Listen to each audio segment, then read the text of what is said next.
はい、どうも藤井です。今回紹介するのは矢野顕子さんです。個人的に日本のミュージシャン、シンガーソングライターで一番天才的なのは誰かと問われれば、最初に思い浮かぶのがこの矢野顕子さんです。その天才性ゆえに一般にはちょっと浮世離れした印象を持たれている方が多いかもしれませんね。今回はそんな彼女が放った大ヒット曲春咲小紅を収録した5枚目のアルバムただいまを紹介します。このチャンネルでは1972年生まれの私藤井が自分の好きな影響を受けた CD やレコードを紹介しています。80年代の日本と英国を中心に徐々に範囲を広げていくつもりなのでよろしくお願いします。矢野顕子さんは1955年東京生まれ、出生時の本名は鈴木明子さんでした。3歳の時、青森県に引っ越しし、その頃からピアノを習い始めたそうです。子供の頃から様々な音楽を聴き、特に小学校6年生くらいからジャズに傾倒し、ジャズ喫茶にも通ったそうです。そして高校は東京の青山学院高等部に入学。在学中から飲食店などでピアノを弾く仕事を始め、ジャズクラブにも出演するようになる、この頃から天才少女と評判になっていたようですね。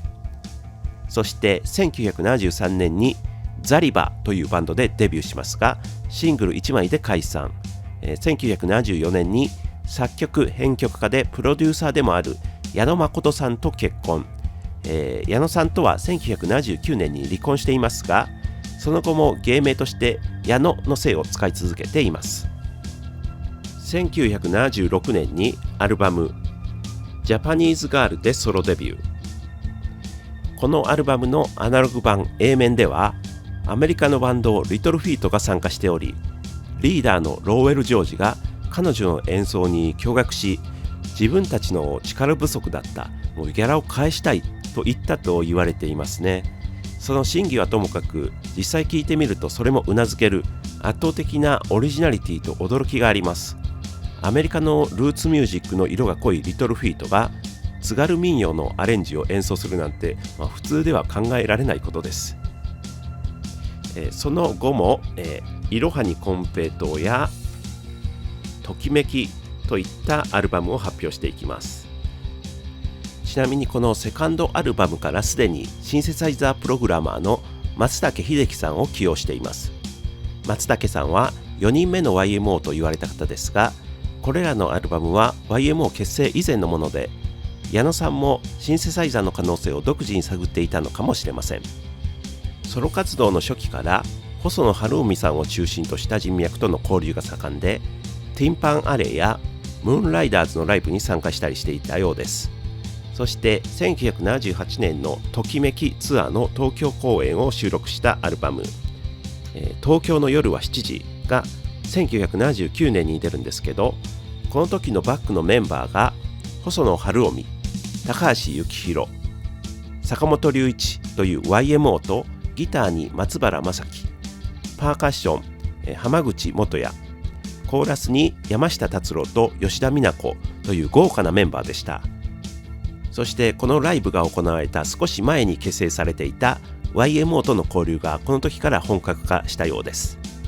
そして1979年 YMO のサポートキーボーディストとしてワールドツアーに参加。この年には坂本龍一さんと一緒に暮らしていたそうで、翌年には長女坂本美羽さんが生まれています。で、妊娠中に録音されていたのが1980年のアルバムご飯ができたよ。こちらは、坂本龍一さんとの共同プロデュースで YMO のメンバーが全面的にサポートしている2枚組の大作です。1曲目の一つだけは矢野さんの代表曲と言ってもいいと思います。 B 面1曲目の在広東少年は YMO のライブでも演奏された曲で、個人的には、矢野顕子の凄さやばさを初めて感じたのはこの曲でした。これを矢野顕子の代表作に挙げる方も多いと思います。1980年秋には YMO の2回目のワールドツアーがあり、明けて1981年2月にシングル春咲小紅が発売されます。これは化粧品の CM ソングに起用され、矢野さん最大のヒット曲になりました。そして5月に春咲小紅が収録されたアルバムただいまが発表されます。前作に続き矢野顕子、坂本龍一による共同プロデュース、非常にテクノポップニューウェーブ色の強い作品になりました。 A 面1曲目タイトル曲のただいま、後にシングル化とされるキャッチーなテクノポップ、後半ではひばり児童合唱団のコーラスが入ります。2曲目いつか王子様が、ミドルテンポのピアノを主体としたアレンジと思いきや、いかにも当時の坂本龍一的サウンドが垣間見れます。この曲もひばり児童合唱団のコーラスが印象的です。3曲目ベッド、激しいドラムがインパクト大のアップテンポの曲です。 YMO の UT や開け心自世紀を思わせる激しいリズムでかっこいいですね。これ4曲目アシュケナージ風、こちらも坂本色の強いエレクトロポップ、タイトルはロシア出身のピアニストで指揮者のウラディミール・アシュケナージから、差し込まれるストリングスはそのイメージでしょうかね。5曲目いらないもん、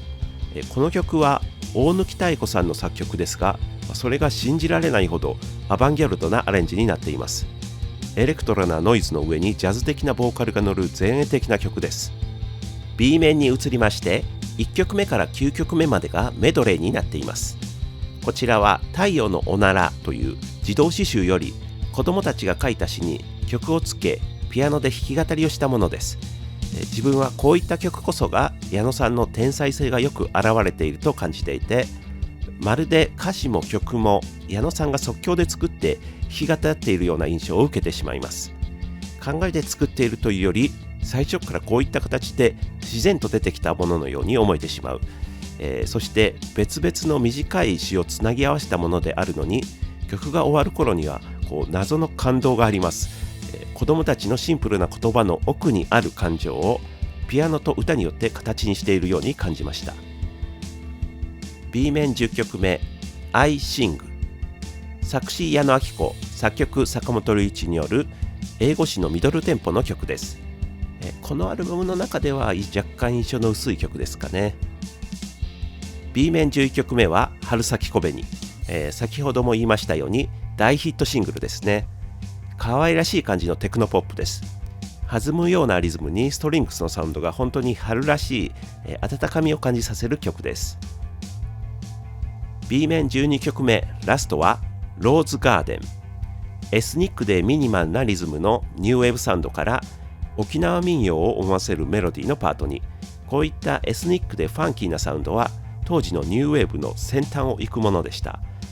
これめちゃめちゃかっこよくて好きな曲です。以上、アナログ版の表記では全17曲、 CD ではメドレーを1曲として全9曲になっていますね。自分が初めて矢野顕子さんに触れたのは、やはりこの春咲小紅がヒットしてテレビで歌っているのを見た時でした。ふわっとした可愛らしい曲で好きな曲でした。しかし当時は YMO がバックで演奏しているとかも知らずにいて、当時のヒット曲の一つとして聴いていました。それがその後、YMO が好きになり、当時の坂本龍一さんの奥さんであったこと、YMO のサポートメンバーであったことを知り、興味を持ち始めました。そこから、誰からか、以前にラジオで放送されたという YMO のライブのカセットテープを借りて聞いたところ、さっきも言ったように在広東少年を聞いてもう衝撃を受けて、なんか矢野顕子という人はなんかよくわからないけどすごいやばい人だなと思うようになりました。そこからすぐにではないんですけど、少しずつアルバムを聴いていくようになりました。彼女の作品を聴いていると、ジャズをルーツに持つ複雑で繊細な響きを持つ楽曲、時代の先端を行くアレンジ、それでいて人懐っこくキャッチーな曲になっている、または常に演奏力の高いミュージシャンをバックに従えて高度なアレンジ、演奏を聴かせてくれる。その上で彼女のピアノ、歌は理屈を超えて音のみで感情を揺さぶってくる、力があるように感じます。ピアノの弾き語りのライブなんかを聞くと、まるで作為的なものが何もないような、ただ純粋な音楽がそこにあるような、圧倒的な何かを感じるんですよね。それは多分幼少期からピアノに触れ、早い時期からジャズに傾倒し、若い頃から多くのライブをこなし培ってきた音に対する瞬発力というかアドリブ力、非常に高い次元で音と戯れることのできる方だと思います。この時期のアルバムでは坂本龍一さんとの共同作業が多いですが、坂本さんによるテクノポップニューウェブ的音作りというのが逆にこの時代の最先端という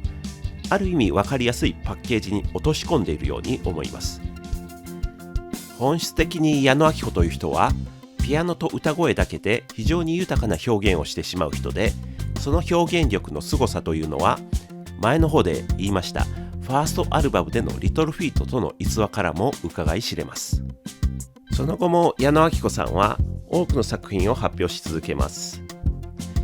基本的にどれもクオリティが高く、駄作というものはないと思います。彼女は常に音楽的なチャレンジを続けていて、それはいわゆる売れ線のポップスから外れることもしばしばあります。そんな中で春咲小紅のような超ポップな曲、また自分が好きなのは1986年の峠の我が家収録のデイビッド、こういった洗練されたポップスがその時々にあります。これらの曲を聴いているとなんというかすごく幸せな気持ちになるんですよね。それは歌詞がとかアレンジがというよりかは歌声そのものに幸せな成分が入っているような、そんなような気がするんですよね。はい、というわけで今回は矢野顕子さんを紹介しました。ご視聴ありがとうございました。